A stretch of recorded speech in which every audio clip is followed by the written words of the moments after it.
Now, shall we start again? Okay, what do you want to know? Introduce yourself.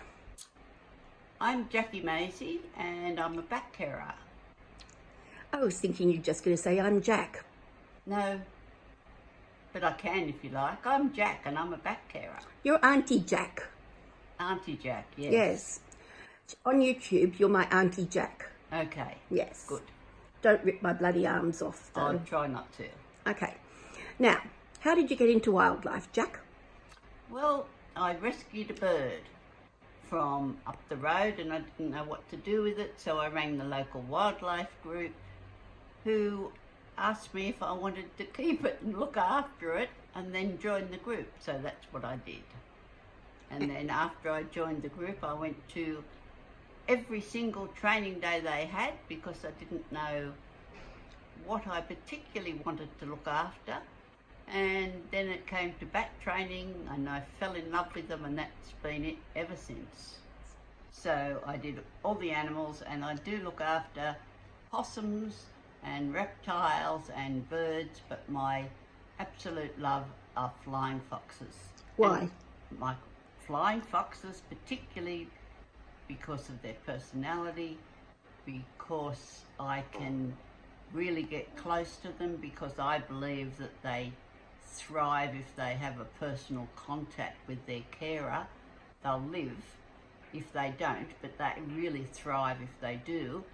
But then you don't have to go through a long process of trying to dehumanise them, because once they get in with other babies, once they're about 10 weeks old, they know they're a bat. And then when they're in the release cage, they really don't want to have anything to do with you, even though you've spent hours and hours with them for the first 3 months of their life. But then they realise they're a bat and they dehumanise themselves. Got any stories? Your first baby? Well, the first year I had a baby, I ended up with 3 that year, which was usually fairly rare that a new carer would end up with 3, but I seemed to be able to manage them extremely well, and I just fell in love with them. And they're pretty much the love of my life, really, as far as animals go, and I can't imagine a life without them. I have difficulty managing without bats. I feel empty if I haven't got anything. Yes, and the strange thing is that after you've had them some seasons for, say, 4 months, and you're absolutely exhausted, you put them into creche or into their release cage, and it's very exciting. You've suddenly got no bats, you've got time to yourself, time to read a book, time to go out, time to go shopping, and within about 2 weeks, what do you want? Well, with me, it's usually, I would love to have another cuddle with a bat. Exactly. Yes. We're tragic. Very tragic. I mean, it's ridiculous. It really is. But they are such endearing, intelligent, wonderful animals, all with their own personality. And they're just, they take up all your time, but they're well worth it. And I can't imagine a life without them now. Tell me about some funny incidents. Well, the first bat I ever got, it was very strange, because this is the only one in 30 years that I've ever had that was like this. But he used to bite. He was a bitey bat. The kids called him Nat Nat, the naughty bat. But he would bite. I don't mean that he would just sort of nibble. He would bite. And he did that with me until he was about 2 months old. And I said to my mentor at the time, I said, the next bat you give me, I'm going to run my finger across the top of all of them. And if one of them goes to bite me, I'm not taking that. But that was the only bat that was ever aggressive. And I've never had one since. And the funny thing with bats is nearly every season I lose one. And what I mean by that is I go in to get them to give them their first bottle, and instead of finding 3, or instead of finding 9, or instead of finding 15, I've got 1 short. And it happened again this year, and this was on the floor. This is a hat, by the way. This was on the floor underneath the table, and there was the last bat hiding in the hat. A bat having a nap in a hat. A bat having a nap in a hat, absolutely. And it was on the floor because I'd also had a couple of bats in there that flew, and they'd knocked everything off every surface. They'd had a party. They'd had a party. They'd partied all night, but eventually I found him, and I always have. Do you remember his name, this one? This one? Yeah. No, I don't. You don't? Sorry, no. It was one of them, one of the many. I'm not very good at giving them names like I know. you are. You don't have a naming superpower. No, I don't. Oh, yes. I usually name my bats by their injuries because I usually get the ones that are injured. So they're either usually named sore toe, holy wings, sore ear, crook mouth, or something similar, depending on what their symptoms are. And if I had, like this year, I had very few with injuries, but I had a lot of bats, so they were by numbers and colours, because I had to collar all of them so I could tell one from the other. Yes, and keep their records straight. And keep their records straight, because we had 55, and there's no way I could tell one from the other. Some of them, you could always tell which ones they were, but the majority of them I couldn't tell one from the other. Actually, Jack, as far as I remember, you had a baby bat, as in a microbat, called Bat. That would be right, yes. You called a baby microbat Bat. Yes, I'm afraid I'm guilty of that too. But I thought it was fitting. Everybody knew what it was. It was just called Bat, and that's what it was. Well, he was adorable. He definitely was adorable. And I'm not so imaginative as you are. And apparently not. No. So a lot of people name their bats going through the alphabet sometimes. So one year they'll be all A's or all B's. But no, I've never done that. I just like them to be really individual in my mind.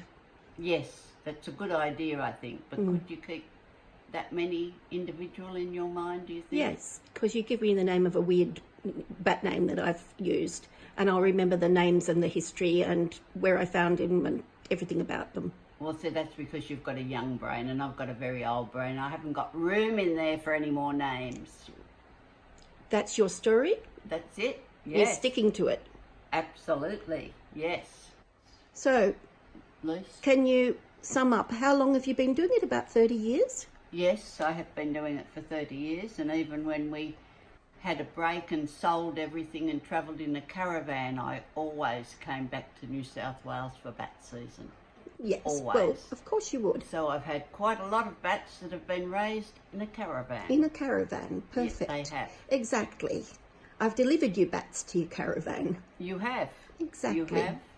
And would you say it's one of the best things you've done in your life? Absolutely, and it's a joy. It's wonderful. Yes. To raise bats. But not just the babies. The adults are smart. The adults, not only are they smart, they're incredibly, what's the word I want? They tolerate being in pain. They tolerate carers pulling their wings out and putting ointment on them. They tolerate being injected. They tolerate eating yucky antibiotics. And you can do the most painful things with them. And they let you. They won't bite you. They obviously don't like it, but they know you're helping them. And so they're not aggressive, and they know it's going to happen twice a day. And you can see when you go into the cage, they don't really want to come, but they will come and they will tolerate whatever you do to them because they seem to know that what you are doing is helping them heal. It takes 24 hours for a bat to settle down and give you a grudging degree of respect and a grudging cooperation. Yes, it usually does. Yeah. And thereafter, they will continue to allow that because you have proven your credentials. They're smart, they're intelligent, they can see that you're helping. Absolutely they can. And that's one of the very best things about it, isn't it? Absolutely. Have you ever tried to medicate an adult possum that didn't want to be medicated? Or even if you've got a domestic pet and they're hurt, they can be very hard to medicate. They can be very hard to clean out, say, an ulcer on a dog or a cat that you've had for years. But with an adult flying fox, it's not nearly as hard. Even though you haven't had them for very long, they're going to be released back into the wild, but they just seem to accept the fact that you're helping them and they're going to get better. They're wonderful animals. And when they're better, there's no catching them. Once they don't need you anymore, there's no catching them. They go back to wild. That's exactly right. It's just a wonderful thing. It's full of joy and you can't do anything better. So if you're going to be a wildlife carer and you have got the time to give them, and they do take up a lot of time, then bats are for you. Perfect. Bye, Jack. Bye, Meg. Talk to you later.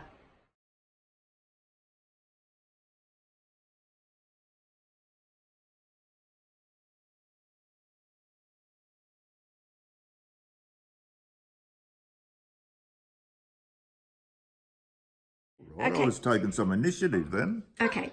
Now, do you remember? Oh, Do you remember when I said to you that when you were down at my place that is the most gorgeous bat, and you went, "Yeah, it's just a baby bat."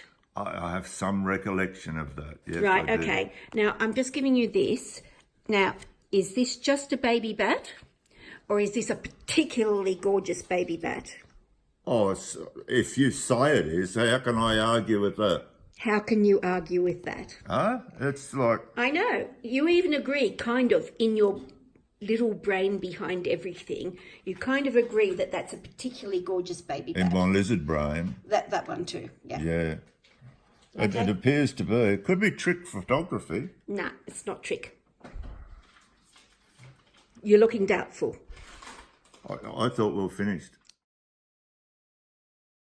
I've got you very flattering, right? Thank you. Actually, sit a little bit further forward so we don't have to see your double chin. You don't have a double chin, by the way. Is that better? You're gorgeous. Oh, fuck.